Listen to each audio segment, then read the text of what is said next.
Sono stati attimi di paura perché noi da casa sentivamo degli scoppi, credo che fossero state le finestre che scoppiavano, quindi già un po' prima che avevo spento la televisione per andare a letto e ho sentito questi forti rumori, poi ho sentito anche i vigili del fuoco che passavano. È stata una notte di mobilitazione quella che ha portato a Catron, nella sede di H-Farm nel pieno della campagna roncadese, uomini e mezzi provenienti da diversi comandi della Marca e del Veneziano, avvolto dalle fiamme uno degli edifici direzionali, una casa colonica con travi in legno a ridosso di via Sile. La prima cosa a essere scongiurata, visto anche l'orario poco dopo le 23:30, è la presenza di persone. L'esito è negativo, si tira un primo sospiro di sollievo.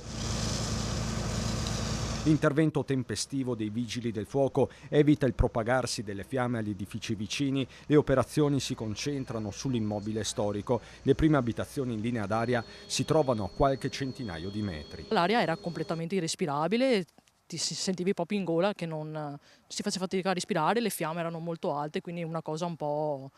sì, che ci ha messo un po' d'ansia, insomma. È la prima volta che cade. Una cosa di questo genere, il sistema ha sempre funzionato bene, ma Anche per questo entrano in azione già di prima mattina i tecnici di ARPAV per tutti i rilievi del caso. Il rogo si sarebbe sviluppato dalla sala server e computer, probabilmente a causa di un cortocircuito. Sembra quindi escludersi l'ombra del dolo, con carabinieri e tecnici dei vigili del fuoco che però non hanno dato nulla per scontato, mentre la bonifica è andata avanti tutto il giorno. Operazioni complesse, innumerevoli focolai. Poco prima delle 12 un pompiere si sente male e viene portato fuori dai colleghi.